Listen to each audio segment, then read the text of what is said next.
জাতি সেটি বিচার করবে।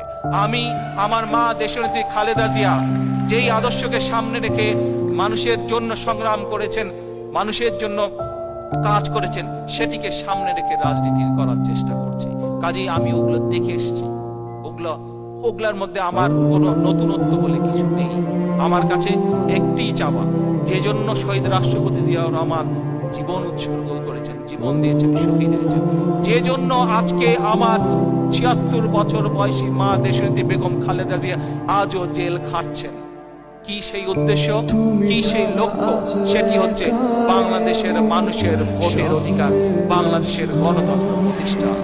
উপস্থিতিবৃন্দ, দেশে বিদেশে এই হলের মধ্যে সকল উপস্থিতিবৃন্দ, আজ আসুন এই ইফতারের পূর্ব মুহূর্তে আমরা যারা দেশকে ভালোবাসি, যারা দেশের স্বাধীনতায় বিশ্বাস করি, মানুষের ভোটের অধিকার, বাক স্বাধীনতায় বিশ্বাস করি, আসুন আমরা সকলে মিলে প্রতিজ্ঞাবদ্ধ হই যে যে কোনো মূল্যে হোক আমরা আমাদের পরবর্তী কর্মসূচি